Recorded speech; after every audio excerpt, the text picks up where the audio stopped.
Hello, my beautiful friends, and welcome back. So I am back today with my sister, Melanie Murphy. We've forgotten how to intro videos together. This is like our 1200th attempt. It's been nearly a year, so bear with. Yeah. So we're coming back naturally with an entire series. Okay, so we've decided that we're going to start a little Agony Aunts series. So it's kind of like my girl talk videos, but Gen Z versus Millennial. But I'm shoving myself into them, basically. So just injecting yourself into something I've done for years. More of the same, but with me. We thought it'd be interesting to have two different perspectives. So because I'm Gen Z and she's a Millennial, we thought we'd play on that. And we have some good questions today. Yeah, right, sure. Okay. Like, I've not seen these, so... Okay, we jump right in. Yes. Right. What do I do about my adult sister who says she misses my baby, but she doesn't make an effort at all? Adult sister? It's the equivalent of our exact setup. If I was Right. constantly telling you I miss your kids, but I was never making an effort, I Right. would say that's solely on her. You know what I mean? Like, it's solely on me to come and make an effort to see the kids. Yeah, well, when it's a baby, I feel like if anyone wants to see that baby, the onus is on them to come and see the baby. Like, if you miss someone... Now, there's context missing, because if the person hasn't been invited, I don't know, some people don't like... Intruding. People get really weird about poking at the baby bubble and just being like, oh, I'm going to come and see your baby. Friends have told me that they're like, I never know if you're up for visitors. Yeah. So it's kind of... I do think the person with the baby has to put it out there, like, you're always welcome if you want to come. And as long as there's an invite given, I do think it's on the person to visit the person with the baby. Because travelling with a baby's really a lot, like, and there's so many naps and feeds to work around. It just doesn't make sense. And I if feel the like- younger person has no baby. I feel like she's already seen the baby clearly as well, because she's saying she misses her. You wouldn't miss the baby if you've not already spent time around her. But if you miss someone, just ask to go and see them and go and see them. You know what I mean? I think people make these things so complicated, and like, I get it that there's etiquette around it and stuff, but just say what you're feeling. Have you ever felt like that with me? Which? You know, like me saying like, oh, I miss you, I miss the kids, and you're like, well, why don't you come and see me then? No, because you know you're allowed to come whenever you want. There's always reasons why people are not visiting. That's the other part I mean? of it too. Like, does your younger sister have a stuff lot of stuff going on? Is there a Yeah. reason for her not coming up to see you? You know, If I haven't seen you in a while, I'm not like, I know that there's usually things that are in the We're background. communicating. Yeah. But no, I think because you have an open invitation to stay here whenever. Yeah. Do you know what I mean? So it's like, there's literally a bedroom there, and I've said to Jessica, like, anytime you want to come, just come and sleep here. Like, I love when people come, and it just helps so much to have people around when you have small kids. It's so much easier. And it's just been a struggle, I feel like, even since you have had the kids, because obviously I don't have my driving license yet, pending, but once I have my license, it just will give me so much more freedom to, like, on the day be like, right, I'm coming up, instead of like needing a lift to the train, having to get like 2 trains or a bus and a train and wait around because the buses and trains never line up. You know, travelling up here can take 5 to 7 hours depending on the day, and I only live 2 hours away in a car, you know, so it's a big difference. I know. So I broke up with my boyfriend, and I have to share a flat and go on a holiday until the end of the month. Now, this is a really common thing that people do. I've seen a lot of it, and it blows my mind. So people who break up go on a holiday together that they've already, you know, had booked. And I don't know how people do that. I could never. Like, I've been in relationships in the past where when we broke up, we've had holidays booked, and we just like didn't go together, or else one person, you know, went with someone else. Like, you can pay the other person back their share of their money, you know, and the other person can take on that responsibility. But I don't know. I think nowadays, with the cost of living crisis as well, and the housing crisis in Ireland, loads of people are breaking up and they can't separate. Like, there's people who divorce and stay living together. A friend of mine, Hazel, wrote an entire book about this as the plot. So it's called Better by Far. Highly recommend. I listened to the audiobook, and she sent me a copy, and it's basically about a couple, and they break up. Their lease is up in X amount of time, so they decide to take a week on and off in the apartment. So it's like he's staying there 1 week, then she's staying there the next week, and it's kind of about that idea of you're living with a ghost. You know what I mean? Like, it's like, it's more, you know, like you said, it's more common, but I feel like it's also more doable than the holiday. Like, going on a holiday with your ex. I could never. I could never. I don't know. I just think that's a terrible idea. Like, so many things could go wrong. I just don't feel like it's worth it. But like, at least if you're still living in the same house, you can make yourself scarce, you know, and like not really have to be around each other all too much. I know, but like they could be shagging someone else in your bed, and then you have to sleep in that bed. Or still shagging each other. Oh God. Okay, we move on to the next one. Yeah. My best friend is getting married to an awful man next year. They're together 8 years. So that's all she said. But she said, please keep me anonymous. You're all always anonymous. It's nothing to do with you. Like, it's just, I've been there, and a person has to come to that realization themselves. Like, if you're asked advice, share it. If you're not asked advice, keep your mouth fucking shut. Just say nothing. Like, I think come to terms with the fact that they may get married and you just may be out of the picture. If you inject yourself when she hasn't asked for advice, that could end up in it really affecting your friendship, and you could end up losing her, because that happens to so many people. Like, they're so attached to their partner that they'll end up turning on you. Even I've been in really bad relationships, and I've had people being like to me, oh, Jessica, nah. But it's only when you're like, oh, yes. Yeah, it's my time to leave. Adieu. The time has come to say goodbye. Also, just try and picture them being married. Like, what kind of a friendship? Like, would you be happy to still have a friendship and just let her and him have their own little existence over here, and you can still have a friendship, and maybe just don't talk about, you know what I mean? Like, I am friends with people and I don't like their partners. Yeah. I'm not going to say who, but I'm the same. I'm 25 female with best friend who I've been sleeping with but not dating for 3+ years. Keep going or break it off. You're 25. What do you want in the next 5 years? Where do you see your life going? Do you want kids? Do you want marriage? Commitment? And do you want those things with this person? If you do, leave. Yeah. like say what you want. If they don't want the same thing, done. But also ask yourself, do you have feelings for each other? Because if you have feelings for each other but you don't want to be together long term, it's quite a messy situation. Also, I just feel like it's really important to establish what your expectations and standards are fairly early on.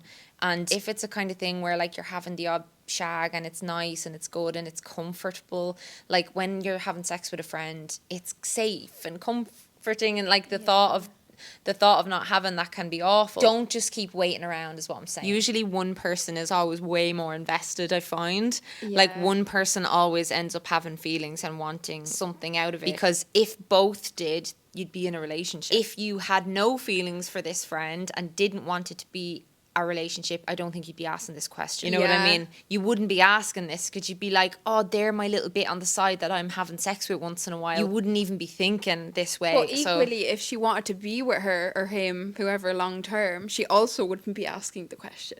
So I don't think you're positive yet on what you want. What I think is this is someone who is in love with their best friend and they are giving their best friend partner benefits without the label. They're giving it to them even though they don't have the security that they want, which is basically like the title and the exclusivity. You gotta sort that stuff out early on, because it can, like, people will take advantage. I'm not saying your best friend's taking advantage, but they could be. You know what I mean? People will if something's there and it's like, oh, that's a hot person who I feel comfortable with and they want to have sex with me, class, but they don't have to go out with you. Like, what? Who would not take that? Like, it could also be a case though where you both feel the same way. Like, they could both have feelings for each other and want to be together long term, but they're too afraid to take that step because you talk about it. Close friends. So figure it out. Yeah, talk about it. I have been in situations where I've played down how invested I am and what I want. Yeah, I've definitely done that.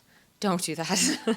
Never ends well. I'm a there's no such thing as TMI person, and my sister loves hearing my stuff. She's too shy to share back and it hurts. She's confirmed there's no trust issues with me. She just feels awkward and I don't know how to not let it hurt. I feel like this is a really difficult situation because you're probably going to constantly feel like they're nearly, you know, if you're having a conversation and someone's like eavesdropping, like they're just sitting there listening but not really giving any feedback, but they're absorbing all the information. Like, to be close to somebody and to be able to, you know, have a deep relationship, you just have to be able to share with one another, because it shows that you're vulnerable. You know, that vulnerability is what makes you close with somebody. Yeah, it is. I think I find it very hard to be good friends with people who don't just like share. Yeah, just the most embarrassing stuff and the like at our last girls' night, my friend had written out all these questions and we each had to like answer them, but they were really personal questions, like kind of like one of the things I ended up telling them I had never told anyone except my dad and Thomas. I want to know. Oh yeah. Yeah, like I ended up telling them all that, and just like I have friends where like you'd never pair us and you'd never think that we would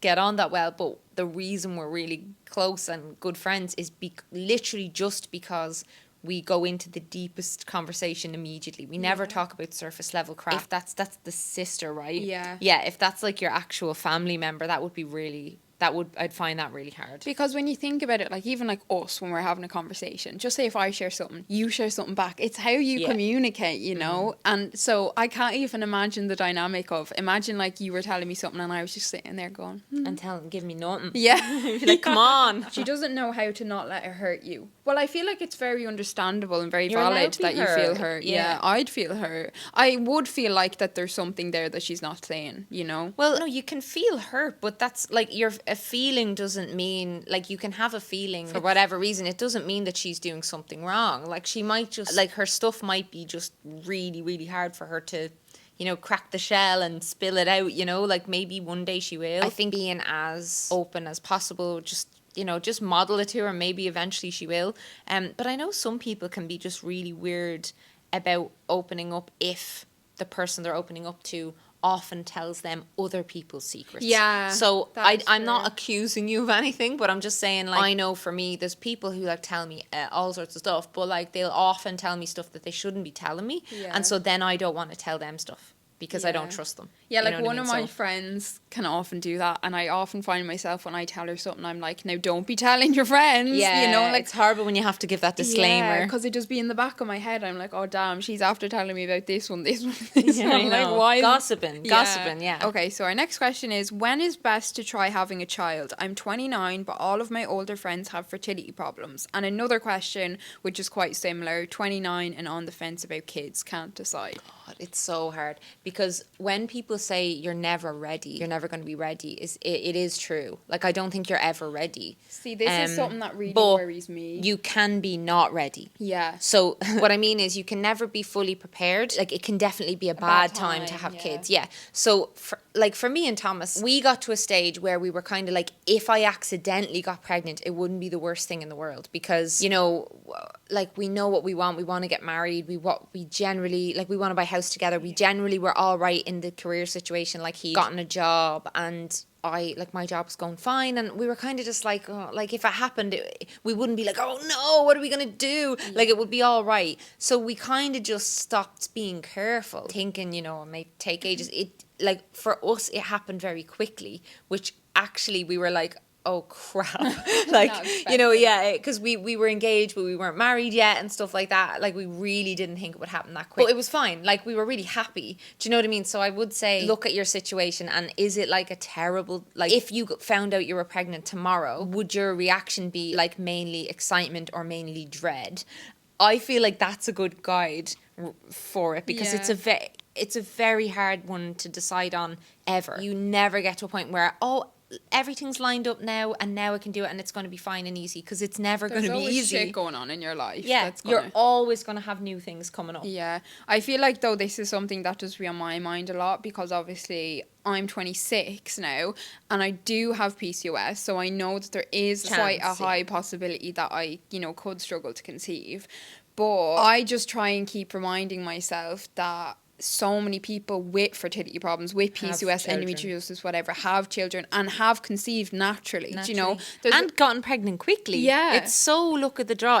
It's also very dependent on your lifestyle, your partner's lifestyle, also you guys together. Yeah. Because I know people who, like, I know this one girl, she was trying for years and years and years to get pregnant with her partner, and it just was not happening, and they were doing IVF and everything like that, and then they broke up, and the second she had sex with a new person, she got pregnant like that. So it can be the combination of your sometimes you're not compatible. Yeah. So there was somebody I know, like, they were in their 50s or 60s, but they were trying to have kids for like 10 odd years, and then they went and got tested and they found out that they just weren't compatible. Their sperm and their eggs weren't compatible. And they stayed together and just decided to not have kids. But that is a real thing. But also what you were saying there's a YouTuber I watched, Carly Steele, and she's my age. I think she's 25, but she found out she had endometriosis really young, and for like the last 4 years she's been trying to get pregnant, and she's married now, but even with her previous boyfriend they were trying for a baby and it wasn't happening, and she went and did IVF.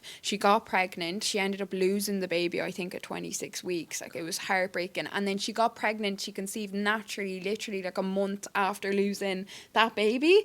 And like, she couldn't believe it. And I couldn't even believe it watching it, because like, she documented, you know, her whole journey going through this.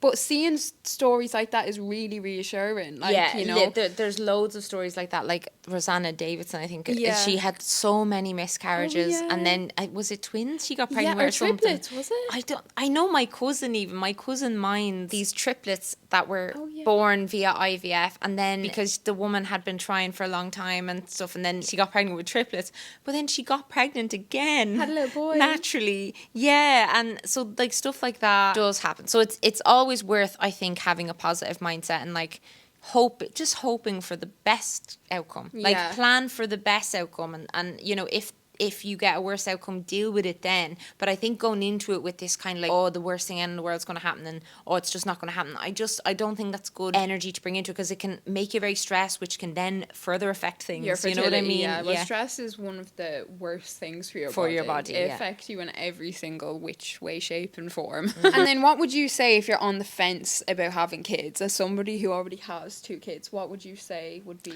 I made an entire video on this topic. Link it below. Like, there's so many things to think about, I think. Because some people will say, like, oh, if you're on the fence, then you definitely don't want them and you just shouldn't have them. I think that's bullshit. Yeah. I think that is bullshit. So many people are on the fence for valid reasons, like money and just like the climate, and you know, there's so many different things that come into it. I feel like watching her video and doing a pros and cons list. Yeah, I think make your own pros and cons list of like, or picture an exercise you can do is just like picture yourself when you're 60, and what does your life look like? Yeah, like, does you're at your dinner table, do you have children? Like, for me, like, I always pictured having 3 adult children, but we've 2 kids and I don't know if we're gonna have another one. Like, it's probably not at the moment. I'm kind of like, ugh, like, you know, if you're at a point where you have no kids, and just like, what does your 60-year-old life look like without kids? And if that filled you with joy, then you probably are fine without them. Yeah. You know? And not even just in your 60s, like you're 29, in your 40s. Your 80s, your 90s. You might live to 110 nowadays, the way medicine's going. Melanie loves to go on about we're all going to live till 110. And I'm like, Melanie, like the average life expectancy for a woman is like 80. And she's always like, no, we're all going to live till 110. Yeah, because things are advancing like mad. You know, they're going to have 3D printed organs in our lifetime. Don't tell me about the flying cars again, I swear to God. I've heard about the flying cars fucking 10 times by now. So, my boyfriend and I have been together for 5.5 years, since I was 18. We really love each other, yet I have this feeling like I need to be on my own for a bit before deciding to settle down. I'm worried this will ruin everything and that I'd break his heart, but it also feels like something I need to do. Help. This is the worst feeling. So, she's 18, so that puts her at like 23 and a half. That's mad. Alright, I was in a quite similar situation. You were a little bit older though. I was a little bit older. I got with him when I was 20, so I was like in my mid-20s, and we'd been together exactly the same amount of time. We'd had a break, so I'm talking about our first breakup, which was when we were like, I think 3 years together or something like that, and I was in university at the time, and like, I loved him so much, and even when we broke up, I loved him so much. I really, really cared about this person, and I still do, and but we bickered so much, and we did kind of grow in different directions, and there were issues there. But ultimately, like, we were like best friends, and we had so much in common, and we, you know, really cared about each other, and we were very entangled in each other's lives. Yeah. Like, I was so close to his mom, and I always, like, even now I still think about her, and I'm like, how was she? Because she was a lot older, and I was like, I always get worried about her. So like, with that, I had such a deep feeling in my chest when I was in university. I was like, I need to be single. Like, I am in university. I'm never going to be in university again. Like, you know, I just had this Niggling. niggling I feel like want. that was your gut. It like was, it's her gut. yeah. I think your gut is telling you what you That need. yeah. And like, you know, me and him broke up for like 6 months, and I was then getting to be in college and be single, and I was doing all that thing and stuff like that. And this whole 6 months, like, he kept trying to get back together with me after being single and doing the whole single college thing. I was kind of like, I'm really glad I got to experience this, but you know, it sounds better on paper. The grass isn't greener. It's not greener. Then we got back together. He was like, please meet up, and we got back together. Really stupid idea, because ultimately, if I was willing to break up with this person once, you know, and we were already bickering and stuff like that, like the bickering just got worse and worse because of the problems didn't go away, like the problems that ultimately led to the break got worse. And so, but we like moved in together, and it wasn't a good idea, but we were together for another like a year and a half, 2 years or something. A shit show, it was wasn't it? Such a shit show, and I had the same feeling still. I was like, I just even though being single isn't like absolutely amazing or anything like that, it's just, well, I don't know. that person wasn't right for you. You know, and if you're not ready to settle down, then you're not ready. No, but I also feel like that, just like what happened with you. So when you broke up, you were single for 6 months, and then you got back together. You probably never anticipated that happening when you first broke up. No. So in the way you're saying that you're worried it'll ruin everything and it'll break his heart, I feel like if you're meant to be, even if you break up, you will come back together. Do you know, like, no more like the me and Jermid. I Loads never of thought people that do me that. and Jermid would have ever gotten into a relationship. Yeah. Because, like, we were never in a relationship before, but we did date, you know, for a couple of months. Like, we kissed when I was like 15, and then when I was like 17, he's 3 years older than me. She used to bring him up all the time. Constantly. She was like, you know that ginger guy? Like, honestly. And he was looking at my stories. But yeah, and like every year, you know, I'd hear from him at some point. Like, he'd always like message me or ring me or reach out in some way, which way, shape or form. I'm still here. But I just never in a million years thought we'd ever actually end up in a relationship. So it just goes to show that, like, you really don't know what will happen. And I just feel like if you're meant to be with someone, you will. But like, you probably will break his heart, you know, but think about what is more important to you, like preserving his happiness or yours. Fulfilling your water in your own soil, you and know? also, like, you've been with him 5.5 years. Like, you know, you're very aware of the kind of dynamic, the relationship you guys have. There's clearly something inside you that isn't fulfilled, you know? So, and she's also so young, you know what I mean? Yeah, I know people who got together when they were 16 and they're still together, Yeah, and they've babies, wild. but like they never ever wanted to go off and just spread their wings without the person and stuff like that. But some people just get that in them and have that feeling like, look, if I don't do this, I'll never do it. Maybe they will as well. Like, maybe they'll get divorced when they're 50 and then have a mad single, you know, spree. But go with the gut. Your intuition will tell you, and I do think, again, if you're asking the question, I think that's that's your answer. That is your answer. You know? Scheduling social life when you occasionally have weeks where you don't want to see anyone. Well, I feel like this is me in a lot of ways, and I feel like you just have to schedule your social life around that. Like, you know, allow yourself. You don't have to see people every week. No. Like, sometimes I'll go weeks without seeing you know, anybody other than like Jermid or, you know, maybe my parents, or like, some people are very introverted and they do better that way. Do you know what I mean? Like, I'm so extroverted. If I go a certain amount of time without seeing people, I feel terrible. But a lot of introverted people, if they see people too much, they feel terrible. Yeah, like, I need alone time to recharge my batteries, you know, whereas you need to be with people to recharge yours. Yeah. So. I even need to sometimes just be in a shop. Like, I just like being around people. I just see, like, that's so weird to me.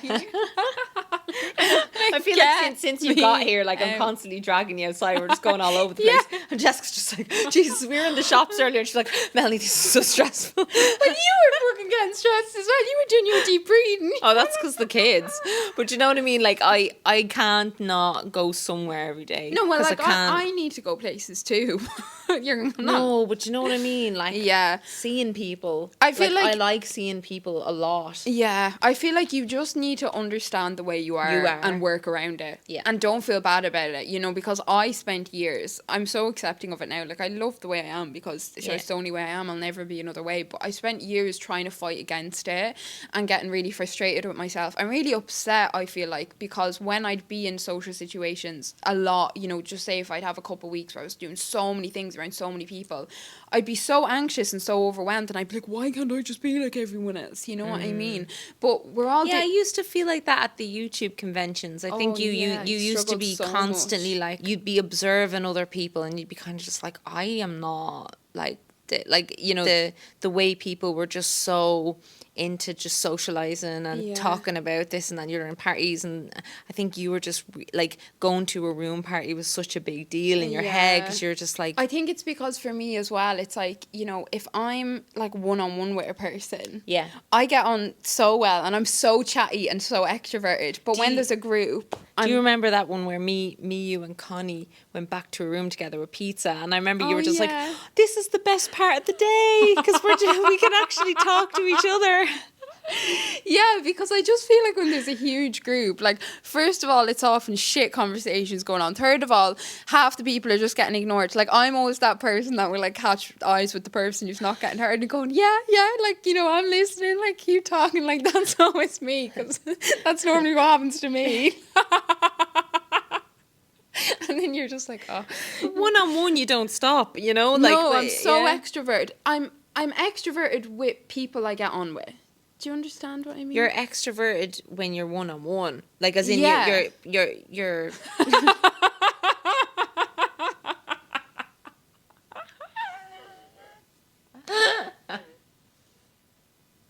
I'm extroverted in my room on my own with my phone. I'm extroverted when I go on stories on Instagram. Yeah, one-on-one I'm extroverted. So if you got me on your own, you're outgoing. Like, you're very... Do you know what everybody's been calling me lately? No, do you know about 5 people? That sounded like the start of a song, like a rap song. No, like 5 people lately, like you know, have described me as like really bubbly and outgoing, and I'm like, who are you? But what? I said this to Jamie the other day, because it was like, I don't know, we were at some family thing of his, and like, you know. But you are one-on-one. Yeah. What was that? Slow-mo that laugh and replay it in the video, please.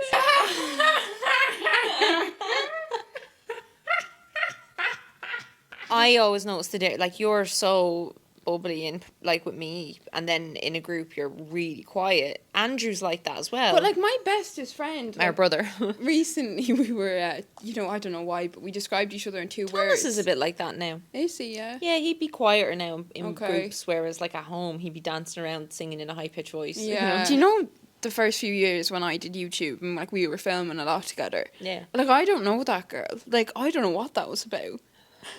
What do you mean? Oh, so weird. I just come across really loud, and I've never been like that. Or am yeah, I? you have been. That's what my best friend says. I'm loud and bubbly. Yeah. Yeah. You're more not reserved. You're a bit more demure. No, is demure the right word? I don't know. You're a bit more kind of like composed now. But you've always been like that. Okay. You know, you're just a bit less. Okay. All right, come on, next. Right. Me and my situationship of 1 year are in love, but it's complicated, and I want advice on whether I should keep going with him or cut it off. So he's 10 years younger than me, 27, and we knew each other for 2 years prior to getting together. He doesn't want to commit to girlfriend-boyfriend because he has career commitments in his life. No, go, leave, run. Exclusive. Like, no, you're not. What is this crap? No, you're not. I feel like it's the same what that thing, means to be is honest. they're saying they're not sleeping with anyone else, but they actually could if they wanted to. They wouldn't have to tell you. I feel like it's the same thing, to be honest. I don't get it. It is to me, so they're clearly doing something funky there. He has very personal reasons as to why a career is the biggest priority. We all have our reasons, you know. Thomas's career was his biggest priority when I met him, because he had a loan of €130,000 on his back, and if he didn't pass his exams and become a pilot, like, he was a builder when we started dating, if he didn't actually do that, he would have been fucked, because he would have never barely, like, it would have taken him years and years and years and years to pay that back. He still hasn't paid it back, but it would have taken him way longer. But you were also a priority to him. No, but what I mean is that was like when we were dating, that was his main his main priority was not finding a fucking wife and all this, because he was very much like about getting married. He was like, if the right person comes along, I would want a family and stuff like that, but he was never seeking it, you know. He was very much like take it or leave it. Like, he loved being single. He was having a great time being single. So like, I think that's bullshit. Let's just finish the question first, because you're getting ahead of yourself, okay? Yeah. He has very personal reasons as to why a career is the biggest priority in his life and is working super hard to get his dreams. I admire this quality in him. We do manage to see each other a couple times a week. Despite this, and the sex is, emoji, literally never had better, and I'm worried this may be clouding my judgment. It is. Yeah, definitely. I want to be his girlfriend, but I don't want to put pressure on us when things are pretty great. Plus, we've already had the convo, so I can't keep saying it's okay, but then bringing it up. It's not really an issue for him, and he always shows me he cares. Am I overthinking? No, you're not. No, not look at all. Look up on YouTube. There's a guy called Matthew Hussey, and I started watching his videos. He's like a dating guru, you know, kind of thing. But I started watching his videos a few months before me and Thomas first kissed, because I was dating a guy, and he was like an Irish guy, and he was a YouTuber, and we were dating for like 2 months, and I was like falling for him.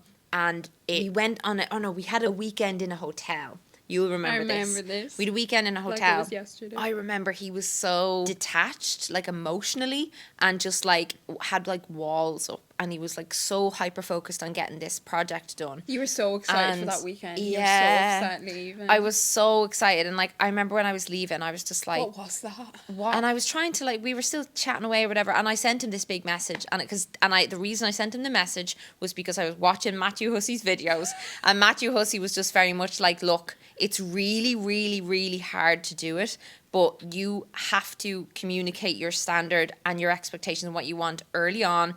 And if the person doesn't want to meet you where you are at, then you remove all of everything. No sex, no nothing. You're gone, you're done. And he was like that. Like, people end up being like, well, I don't want to do that. I want to keep seeing the person. I want to keep having sex. But they're not giving me what I want. So then you're lowering yourself down, and they're benefiting from that, and you're never gonna get what you want in that way. So he was just like, you kind of have to just put all your cards on the table, and you have to just be like, look. So I literally watched Matthew Hussey's videos and sent this message, and I was like, look, I didn't get from this dating experience like what I need and want, and like I felt like, you know, we're going backwards, and like I felt like blah blah blah, and I said everything that I felt, and he was just like, it was such a lovely conversation, because he was just like, you're right, and he was like, you need more right now than what I feel capable of giving. I'm so hyper focused on my career right now, and this, that, and the other. You know, he was just so, like, it was a lovely way to end things, if you get me. But it did end, and I was like, oh shit, I have to end it now. But I'm so glad I did, because then I met Thomas. Like, well, I knew Thomas already, but like then, you know, we actually got to like get together.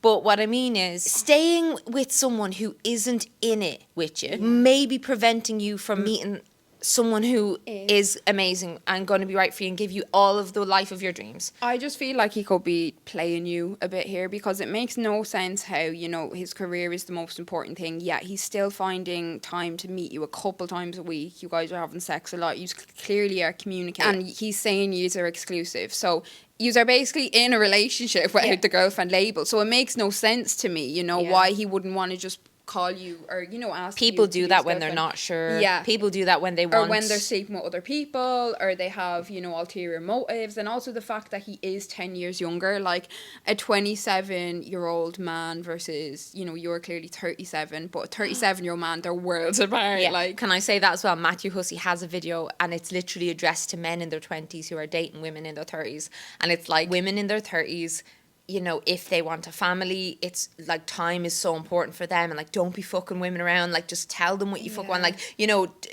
don't be like stringing them on and stuff like that, because a lot of guys do this, and I see it all the time. I see women being promised the fucking ring and the kids and the this and the that, and the man is like near a decade younger. It's not coming, but they keep staying and hoping and praying, and then they fuck off, and then they get with a girl who's younger than she was when they first met, and you're like, the penny jobs. And I just think you are girlfriend and boyfriend without the label. Yeah. And I feel like though as well, like you said, because the sex is better than you've ever had, I'd say that's a huge factor in this, because that's so hard to say goodbye to. yeah, it always really fucks up your head. But what I will say is that whatever yous are doing that you really enjoy and really like, you're able to transfer that into the next relationship. You know, there might be stuff that he's done that she's never experienced before, but you can teach somebody, you know, like just say if it's he knows how to make you orgasm. Sometimes it can be just your connection though, but like sex with every person is different. I know. You know, you can have the most incredible sex with one person and the most incredible sex with another person. But you and the could most find incredible somebody sex else where it's so much better again. Yeah, do you know what in I different mean? way. Yeah, different. Yeah, You're definitely not overthinking. You're not. This is a huge. But this is very much a thing where you have to either realize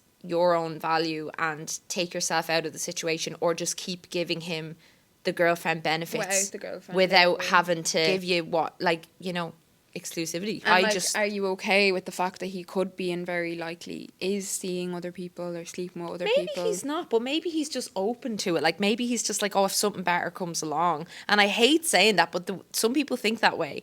Some people are very much like, I've been that person. Yeah. I've been dating people. And like, or like even just talking to people where I'm just like not fully like, This you will know, do for the minute. but it kind of keeps away the loneliness right now, or it's like a little bit of something to do, and they're way more like the one to text, and like I've experienced being on the other side of it and just kind of not ending it because they're offering it all up, and I'm just like, yeah, all right, well, I've nothing to lose. Yeah, but I'm always like, there's usually someone else that I have my eye on or something, you know? Yeah. So, like, I'm talking as if this is now. I'm talking like years ago. You got to make this decision, girl. Yeah, you got to figure it out. You got to girl. just decide, girl. Okay, so how to deal with family not being happy for you. I'm more successful than them in every aspect. How they feel is irrelevant, really. It is. Yeah. Like, if friends, real true friends, or like a partner or whatever will share that and celebrate that with you, and like if they're bitter or resentful or playing it down or jealous or whatever, I think it says a lot it's about them. Yeah, but I think it says a lot about the person. Do you know? Because I like that what you just said. You always see who your true friends are in that situation. Just like you'll see who your true family members are. Like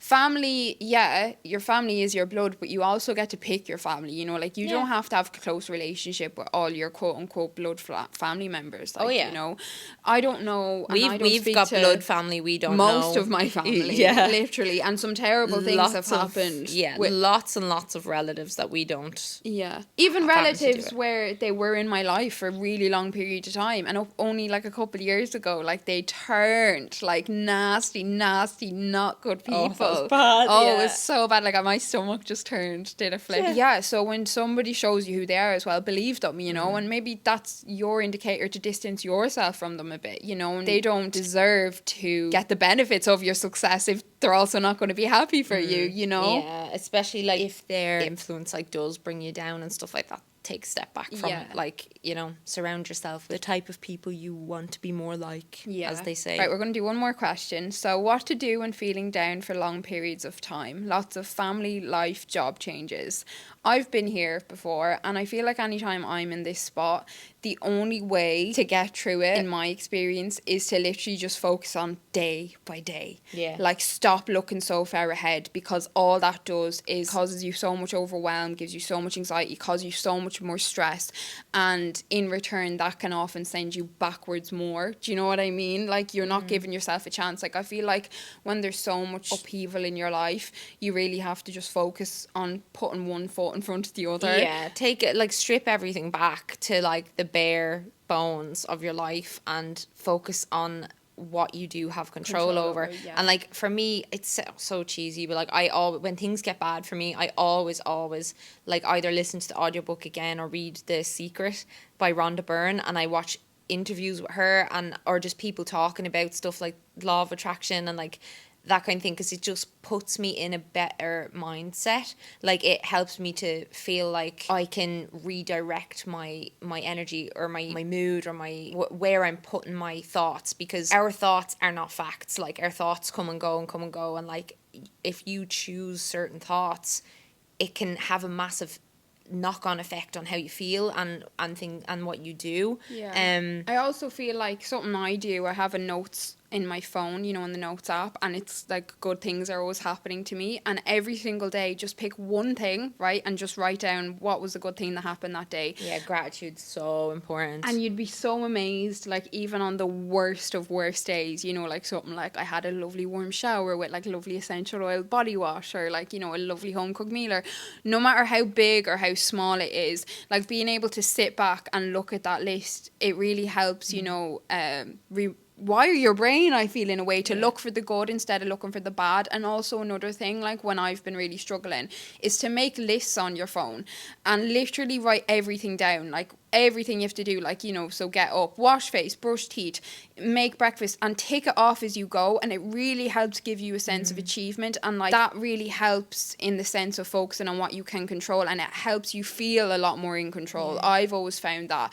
And then you do often see that when you've, you know, ticked off like 10 little things, you feel like you're able for more, do you know? Like it gives you that encouragement, and that it also gives you satisfaction, and it just, I don't know. That's really important as well for happiness. Like remember as well, nothing is forever. Like that is just so important. When things are shit, it never lasts. Every bad period ends. Every good period ends. We need to shut up. We've been here for a long time. Thanks for watching. Yeah, and thanks. And if you like this, please leave a comment, or let us know click the little thumbs up if thing. you want this to be a series, because You're getting it anyway. you have no choice.